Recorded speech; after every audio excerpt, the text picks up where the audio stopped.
सुप्रभात, good morning. आज के टॉप 20 में आप सबका स्वागत है। फ्राइडे है, बदला बदला से सामने वीकेंड खड़ा है, उस बात का ध्यान रखिएगा। सिर्फ सैटरडे छुट्टी बनाइए, संडे को ऐसे ही सुबह हम फिर मुलाकात कर रहे हैं। हम फिर एक बढ़िया सा दिन भर की प्रोग्रामिंग प्रेजेंट कर रहे होंगे आपके लिए, और वो उस दिन तो स्पेशल होगी क्योंकि उस दिन यूनियन बजट आ रहा होगा।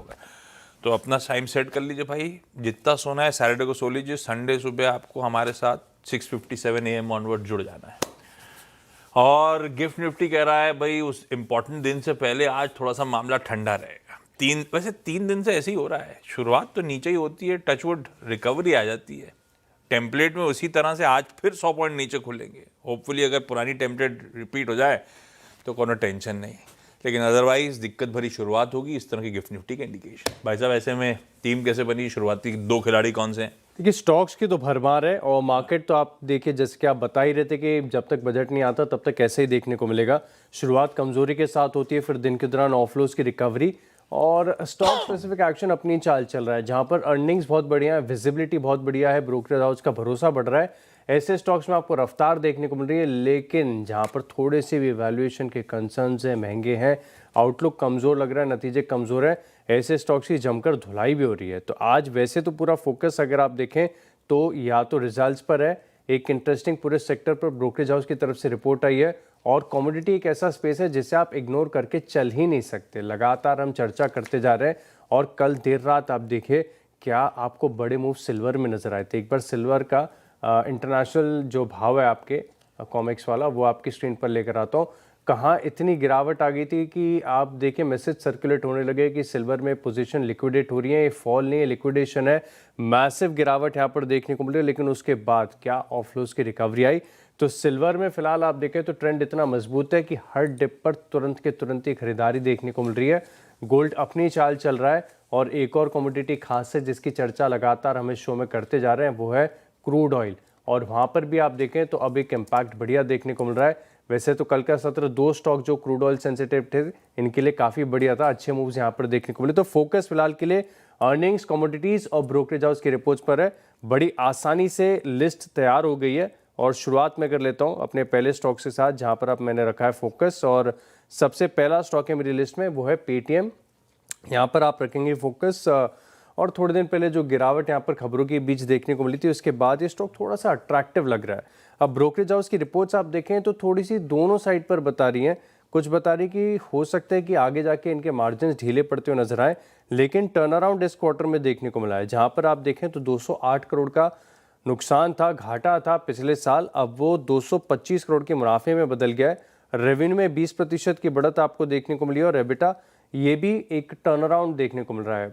पेटीएम एज एन अट्रैक्टिव है, और थोड़े से कंसर्न्स के बावजूद भी आप देखें तो थोड़ा सा वेल पोजिशन नजर आ रहा है। तो पेटीएम इस स्टॉक को रखा है इन green.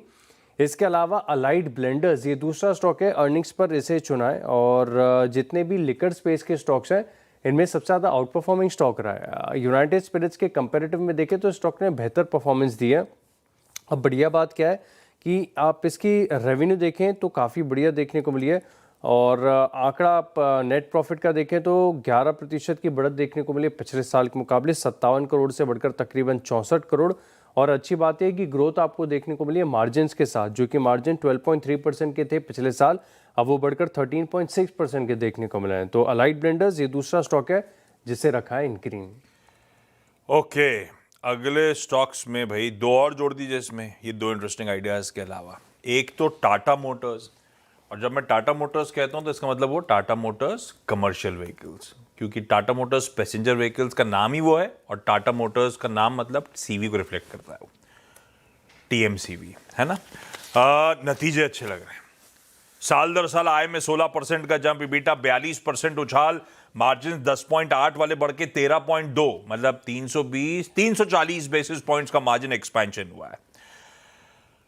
Domestic market share Q on Q meaningful बढ़ा है, 34.5 से बढ़ के 35.5 पे 100 बेसिस पॉइंट्स का इंप्रूवमेंट, और उसमें भी इनका core HCV heavy commercial vehicles में कंसिडरेबल बाउंस बैक करा है टाटा मोटर्स ने। मैं इसे ग्रीन ले जा रहा हूँ। और मैं स्पेसिफाई इसलिए कर रहा हूँ, जब मैं रिजल्ट शीट डाल रहा था कल तो कई लोग कंफ्यूज थे कि टाटा मोटर्स आप कौन सा बता रहे हैं, सीवी पीवी। जब भी टाटा मोटर्स लिखूंगा इसका मतलब टाटा मोटर्स सीवी है, पीवी अलग से, पूरा नाम का पार्टी पीवी है। वेदांता अगला है, पर वेदांता जैसे आशीष अभी मेंशन कर रहे थे, कमोडिटीज के उफान का बहुत फायदा ऑलरेडी मिला हुआ है स्टॉक को। तो अब भाव में क्या क्या आ गया है, अब ये रिजल्ट पर रिएक्शन ज्यादा ग्लोबली कमोडिटीज की चाल पर रिएक्ट करेगा आज के दिन भी, पर रिजल्ट्स को लेकर कोई कंप्लेंट नहीं। आज पिछले शो की हेडलाइन बिल्कुल सही कह रही थी, हर पैमाने पे मतलब आय 37% का जंप, इबीटा 37% का जंप, आय भी इतना ही जुड़ी इतना इबीटा, तो मार्जिन फ्लैट है 29.4 पे, और प्रॉफिट्स में 60% का jump, best ever quarterly profit, quarterly revenues, record best EBITDA, net date Q on Q reduce हो रही है। तो कंप्लेंट कोई नहीं नंबर्स से, बस क्या है कि स्टॉक चला हुआ है, तो यू नेवर नो कब ठंडा पड़ रहा हो, कब वापस वोलेटाइल हो रहा हो, ये ध्यान रखिएगा। अगले दो कौन से? अगले दो बात हम कमोडिटीज़ की कर ही रहे हैं तो क्रूड ऑयल का जिक्र करना ही पड़ेगा। कल भी देर रात देखें तो 3-3.5% की बढ़त यहाँ पर आपको ब्रेंट ऑयल में देखने को मिली है, और ये ट्रेड बड़ा आसानी से हम लगातार हाईलाइट करते जा रहे हैं कि जैसे जैसे क्रूड ऑयल इंचअप होगा, क्योंकि उसका चार्ट बड़ा बेहतरीन हो रहा है, इनफैक्ट कल की तेज़ी के बाद तो और बेटर हो गया है। तो सीधे तौर पर आप देखें तो एक पॉजिटिव कोरिलेशन है ONGC और ऑयल इंडिया, जो कि अब तक बिल्कुल ठंडे पड़े हुए थे। कल के सत्र में दोनों स्टॉक्स में काफ़ी अच्छी तेज़ी देखने को मिली, क्लोजिंग बढ़िया हुई है, और मुझे लग रहा है कि ONGC एक पोजिशनल तौर पर बड़ा अट्रैक्टिव होता जा रहा है। तो इसी के चलते कल हालांकि 2.5% की तेज़ी आ गई है, लेकिन बड़े दिनों के बाद आई है, तो यहाँ पर ONGC आज फिर से स्टॉक को रडार पर रखेंगे। इसके अलावा थोड़ा सा ट्रिकी है, थोड़ा सा रिस्की हो सकता है, लेकिन मैं ITC को इन ग्रीन लेके चल रहा हूँ। अब खास बात यह कि यहाँ पर देखिए असर तो देखने को मिला ये जो टैक्स में बदलाव किए सरकार ने, लेकिन इसके बाद भी जो वॉल्यूम ग्रोथ है वो अब तक बढ़िया देखने को मिली। अब आगे कैसी होगी इसको लेकर थोड़े से संदेह देखने को मिल रहे हैं। अब खास बात यह कि इनका FMCG वर्टिकल जो है इसका कंट्रीब्यूशन इस बार काफ़ी बढ़ा हुआ है, परफॉर्मेंस अच्छा देखने को मिला है। अब स्टॉक एक महीने में 20% गिर भी चुका है। ITC जैसा स्टॉक एक महीने में 20% की गिरावट बड़ी सिग्निफिकेंट हो जाती है। और मैंने कुछ सालों पहले रिसर्च की थी कि ज़्यादातर हर बार बजट के दिन कौन से स्टॉक्स हैं जो कि हरे निशान में बंद होते हैं, थोड़े से पॉजिटिव साइड पर रिटर्न्स देते हैं। तो मुझे याद आता है कि ज़्यादातर ब्रिटानिया और ITC ये स्टॉक ऐसे हैं जो most of the times budget के दिन, हालांकि बजट के दिन सबसे ज़्यादा ओवरहैंग इन्हीं स्टॉक्स के ऊपर बना रहता है कि क्या सरकार फेरबदल कर देगी टैक्स पॉलिसी में, लेकिन फिर भी ITC स्टॉक ऐसा है जो आउट परफॉर्म कर जाता है। तो बजट को ध्यान में रखते हुए भी अट्रैक्टिव है। नतीजों पे देखेंगे कैसा रिएक्शन है, रिस्की है पहले ही बता रहा हूँ, लेकिन ITC स्टॉक को इन ग्रीन लेके चल रहा हूँ। तो ये दो स्टॉक है मेरी तरफ से। Nippon life India asset management को रखिए रडार पे, नंबर्स अच्छे लग रहे हैं। साल दर साल आय 20%, मुनाफा 37% का jump, quarterly average asset under management साल दर साल 23% और क्यू ऑन क्यू 7% इंप्रूव हुए। मार्केट शेयर बढ़ के 8.65% पे आया है, साल दर साल 35 बेसिस पॉइंट्स, और even Q on Q 14 basis points बढ़ा है। तो नंबर्स तो अच्छे हैं, ग्रीन रखता हूं। हिंदुस्तान एरोनॉटिक्स, क्योंकि कल शाम को बाजार बंद होने के बाद खबर आई कि इन्हें पवन हंस से ऑर्डर मिला है 10 ध्रुव NG हेलीकॉप्टर सप्लाई करने के लिए। 1800 करोड़ रुपए का ऑर्डर है। अब इनकी बुक के लिए तो बहुत बड़ा नहीं हुआ, पर इंटरेस्टिंग ये है कि 2027 की कंप्लीशन से पहले सारे हेलीकॉप्टर्स डिलीवर करने हैं। तो मतलब आप फाइनेंशियल पर्कुलेट होता हुआ देख रहे होंगे, इसीलिए ग्रीन कर दिया। लास्ट दो सेगमेंट के। अच्छा, एक ऊषा मार्टिन है, ये थोड़ा सा बीच में बताना भूल गया। इसके नतीजे अच्छे हैं, ठीक ठाक है, कुछ ज़्यादा एक्साइटिंग नहीं है, लेकिन परफॉर्मेंस बढ़िया है। मार्जिन 16.6% के थे, वो बढ़कर 19.2% के हो गए। एबिटा करीब करीब 24% बढ़ा है। तो ऊषा मार्टिन स्टॉक को रडार पर रखेगा। इसके अलावा नेस्ले, अब क्योंकि ITC के नतीजों के बाद जो सिटी की तरफ से रिपोर्ट आई है बता रहे कि इनका FMCG वर्टिकल ITC का बढ़िया किया है, तो एक पॉजिटिव रीड थ्रू की तरह आप ब्रिटानिया और नेस्ले के लिए देके चल सकते हैं। तो नेस्ले स्टॉक को भी रखा है इन ग्रीन। एमतार बहुत चला हुआ है, मेरे ख्याल से साल के हाईस पे खड़ा हुआ है, जबरदस्त नतीजे अच्छे हैं, सिर्फ इसीलिए ग्रीन है। अब नतीजों भाव में क्या क्या ऑलरेडी कैप्चर्ड है वो देखना पड़ेगा, सेशन खुलने के बाद किस तरह का मूड बनता है। आय में 57% का जंप, इबीटा 81% बढ़ा, 81%, मार्जिन 300 बेसिस पॉइंट्स बढ़े और प्रॉफिट डबल से ज्यादा हो गए। जी शिपिंग के नंबर्स अच्छे हैं, आय में 17-18% का जंप, इबीटा 37% बढ़ा, मार्जिन 600-700 बेसिस पॉइंट से ज्यादा का इंप्रूवमेंट दिखा रहे हैं, इसीलिए भी इसको ग्रीन। ब्रेक, उस पार अगले 4 और डिस्कस करेंगे स्टॉक।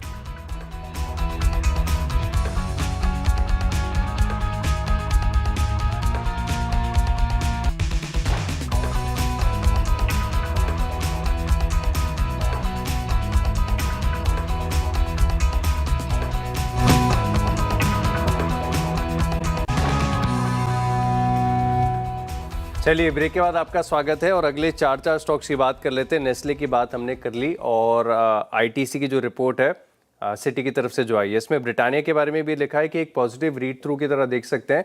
अब ये जो स्टेपल्स हैं, एफएमसीजी स्टॉक्स हैं, मुझे लग रहा है बहुत ज़्यादा अंडर ओन्ड है। चीज़ें इतनी अट्रैक्टिव थी कि इससे पहले आप कितने भी फंड मैनेजर्स को सुने, सबका कहना यही था कि स्टेपल से दूर रहिए। अब यहाँ पर आप देखें तो डिसेंट परफॉर्मेंस भी आ जा सकती है, तो हो सकता है कि फंड्स दोबारा लौट कर आए। ब्रिटानिया स्टॉक को इन ग्रीन लेके चल रहा हूँ। एक डिक्सन टेक है जिसने लगातार निराश किया है। क्या हॉरिफिक गिरावट यहाँ पर आपको देखने को मिली है, सिर्फ और सिर्फ नीचे ही जाते जा रहा है।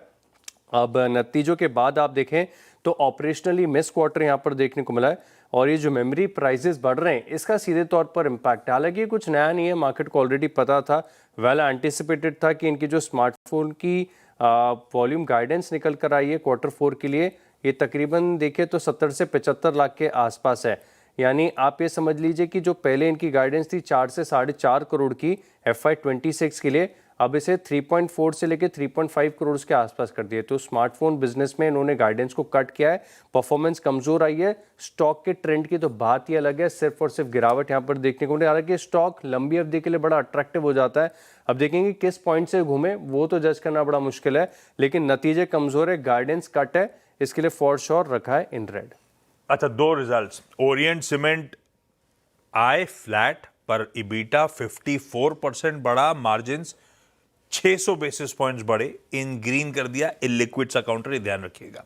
टीडी पावर सिस्टम्स नंबर्स अच्छे लग रहे हैं, साल दर साल आए 27%, इबीटा 33% बढ़ा। ऑर्डर इनफ्लो 61% का जंप है, 656 करोड़ रुपए आए। ऑर्डर बुक 1850 करोड़ रुपए पे पहुंची है। गाइडेंस इस साल 1800 करोड़ रुपए की कुल आय करेंगे, अगले साल 2200 करोड़ रुपए करेंगे, FY27 में गाइड कर रहे हैं। ठीक लग रहा है, इन ग्रीन कर दिया।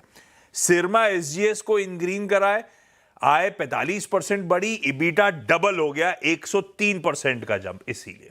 और फाइनली डाबर भी जोड़ लीजिए, डिसेंट परफॉर्मेंस डिलीवर करता हुआ डाबर, इसीलिए इन ग्रीन लेके चल रहा हूं आज की ट्रेडिंग सेशन के लिए। भाई साहब अपन ने सारे सिमटा दिए सारे, तो मैं आखिरी दो बता देता हूँ। आखिरी दो स्टॉक हैं, एक शाले होटल है, यहाँ पर आप नजर रखिएगा।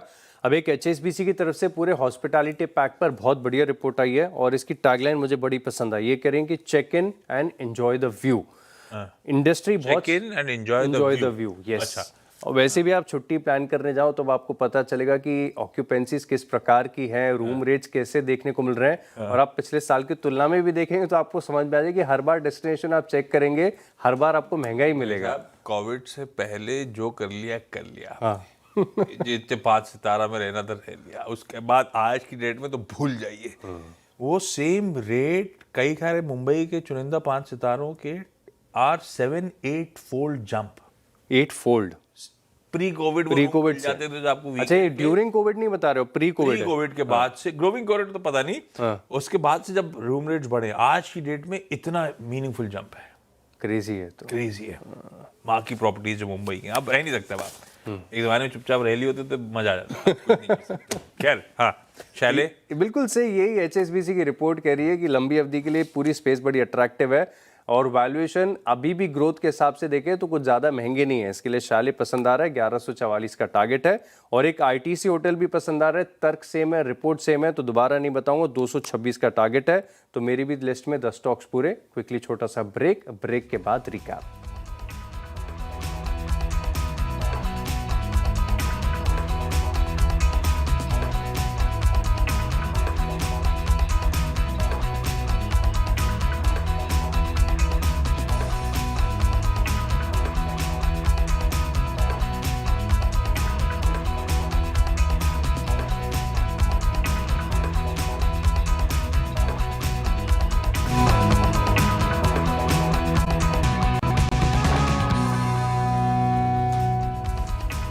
चलिए ब्रेक के बाद आपका स्वागत है और अब 20 स्टॉक्स का रिकैप देख लेते हैं। शुरुआत मैंने की पेटीएम और अलाइड ब्लेंडर्स के साथ, ऊषा मार्टिन, ONGC, क्योंकि यहाँ पर देखें तो क्रूड ऑयल में लगातार तेजी आ रही है। ITC, नेस्ले और ब्रिटानिया, इन तीनों स्टॉक्स को रडार पर रखेगा। डिक्सन टेक, शाले होटल, ITC होटल्स, इन स्टॉक्स को भी लिस्ट में शामिल कर 10 और जोड़ दीजिए भाई। ज्यादातर तो खैर रिजल्ट सीजन तूल पे, तो उसी से काम चला है, बढ़िया नंबर्स भी आ रहे हैं।